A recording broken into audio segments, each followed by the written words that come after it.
Hey guys, welcome back to Astrology Bliss. Before we start, if you could just do me a quick favor and click the subscribe button below, maybe the like button while you're at it. And let's get to your video. Hey Pisces.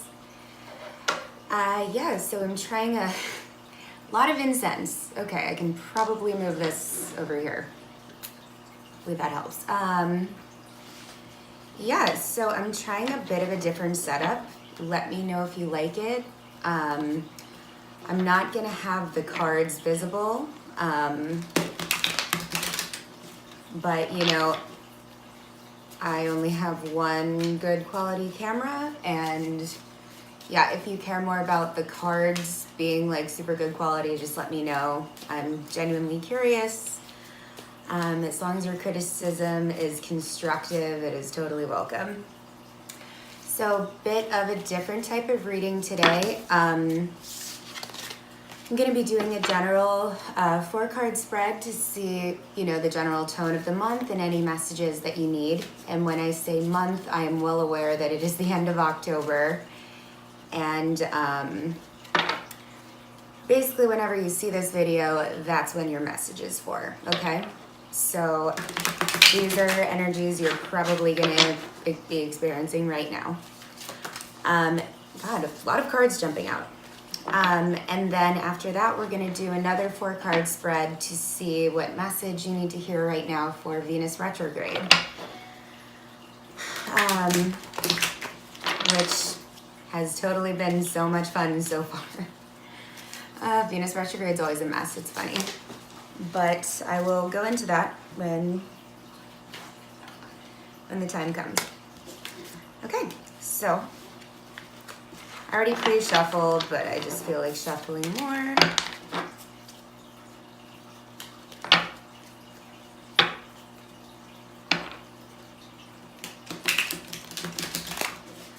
I was actually going to do your video last night. I did Capricorns and Aquariuses. And I have to say, for both of them, it was really like miserable, low energy. I mean, Capricorn more so. Aquarius was just like low energy. And right when I was about to start Pisces, I'm like, no, it's not the right time for that. So, yeah, I guess that's good. I don't know what to do with those cards.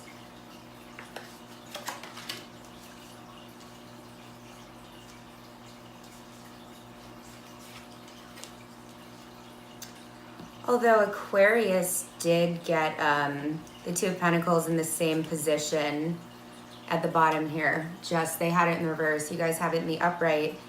The Queen of Wands actually jumped out before, and it's the bottom of the deck, and it's in reverse. Actually, Aquarius had the Queen of Swords as well, also in the upright, but they had it over here. Weird. So yeah, we have the Queen of Swords in the upright, the Tower in reverse as the middle energy, the Eight of Pentacles, and the Two of Pentacles. So Pisces, there is a major focus on your work life right now.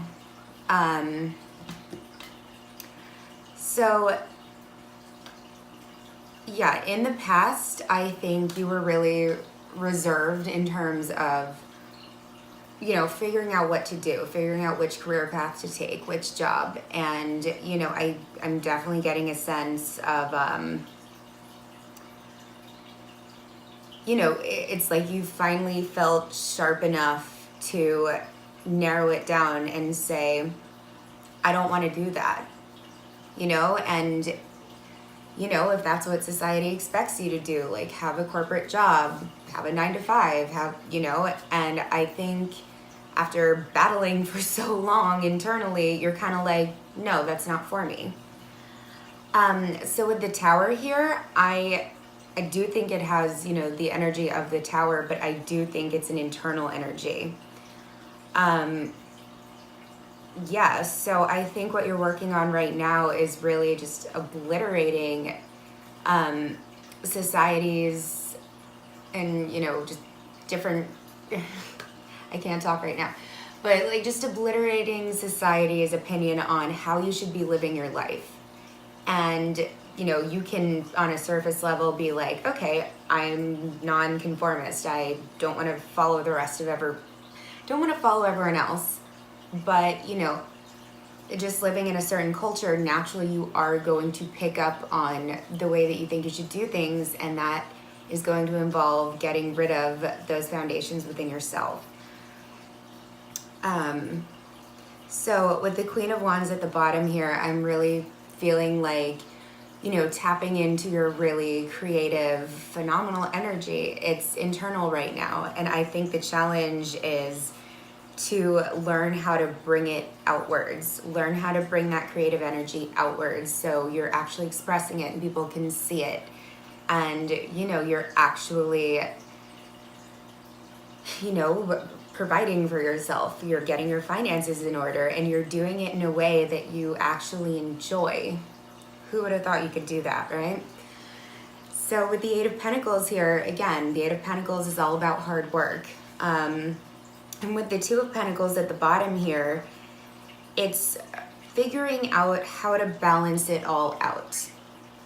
So, you know, if you're at a point where you don't have a lot of resources, you know, money is a little tight because maybe you're an entrepreneur and you're going in that direction, nobody starts out, I should say, most people do not start out with a ton of money. You know, most people start out with a more modest foundation, and they have to learn how to build with that. And, you know, you come out on the other side of things a lot more humble, a lot more down to earth as well. So that's not a bad thing. But I do think from your hard work, you know, this might have been something that you've been doing for a long time. And I think you're starting to finally see it bearing fruit.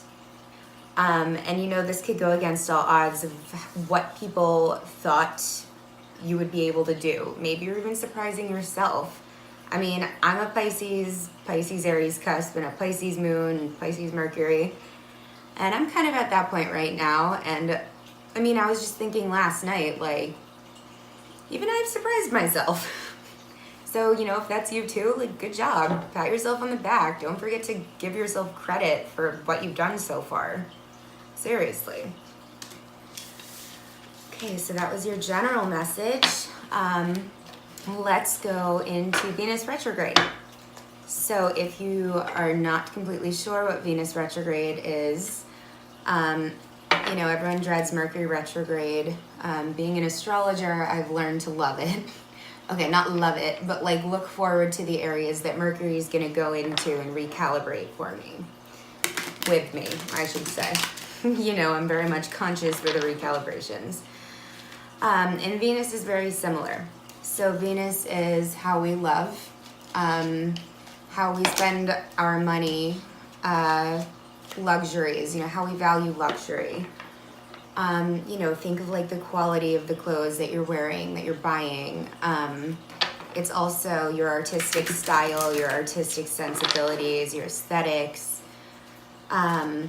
Venus retrograding through your second house, for example, mine right now. You know, you might be getting a recalibration in terms of how can you use your art and your creativity or your beauty in order to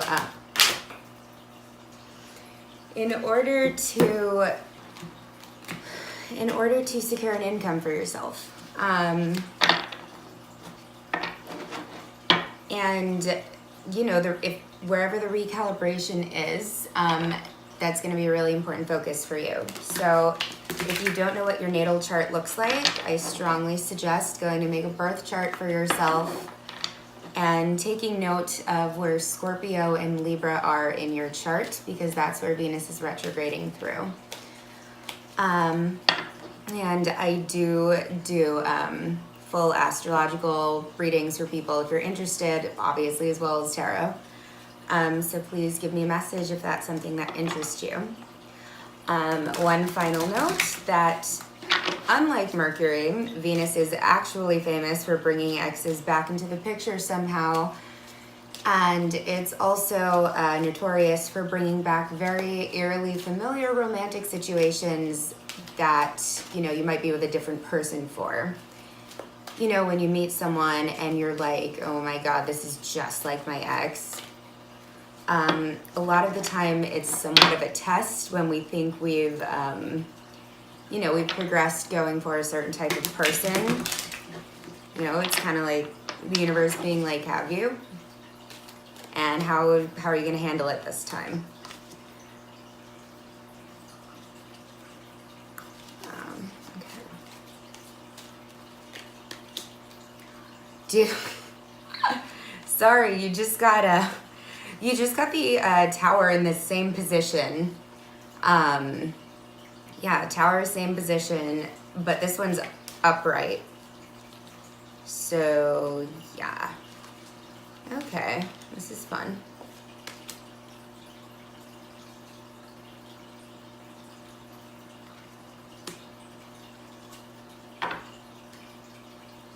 And you got the Two of Pentacles again at the bottom of the deck. Weird, right? Okay, so we have the King of Swords in the reverse, the Tower in the upright, the Eight of Cups in the upright. At the bottom here, we have the Five of Pentacles and the Knight of Swords.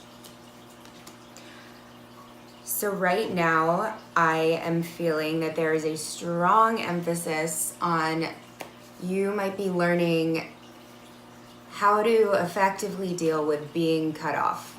You know, if someone just blocks you, if someone cuts you off, if someone is manipulative and hurtful with their words, how do you deal with it? Do you freak out? Do you drown in your emotions? Do you harm yourself? Do you know, take it out on other people? I think what this Venus retrograde is really focusing on is learning how to feel left out in the cold and just walking away from it and not drowning in it. If you were dealing with someone who is this reverse King of Swords energy where they're really cutting with their words, they say hurtful things that, you know, you're sitting there like, what the fuck is wrong with you? And they're manipulative. You know, they give crumbs of their attention. They don't really care about you. But when they do come back in, it's all like compliments and like whatever. And then they'll kind of, you know, typical narcissist energy that's like, you know, they'll start talking about someone else just to kind of make you jealous and keep you on the hook, right? And I think there's really a big realization within yourself that may very well come out externally. And keep in mind, this is if this hasn't happened already, where you might be able to really stand up for yourself and be like, hey, I'm fucking better than this. I'm not dealing with this again. No. And yeah, you know, you're gonna be able to walk away from this. In the past, you might have felt stuck, felt unable to walk away, and, you know, maybe you were thinking that, how am I gonna let go of this person? How am I gonna stop attracting this energy? But I think this Venus retrograde is exceptionally empowering for you because, yeah, you're gonna be learning how to cut off people who don't deserve to be in your life. Yeah, that's all I have for you guys for this month. Thank you for being here. I will see you next month. Take care, Pisces. Bye. Just a quick note. I started taking care of 15 stray cats in Brooklyn. It's an official registered cat colony. I started a GoFundMe page and a Facebook fundraiser, and so far we have raised plenty of money for these cats to have enough food to eat for months, which is amazing. I am trying to get supplies to build them winter shelters and to get them all vet exams. I've attached the GoFundMe link. I've put the GoFundMe link below in the description box. If you're able to donate anything, even $1, it would be an amazing help. And it would mean a lot to the cats and me. So thanks for being here again. Bye.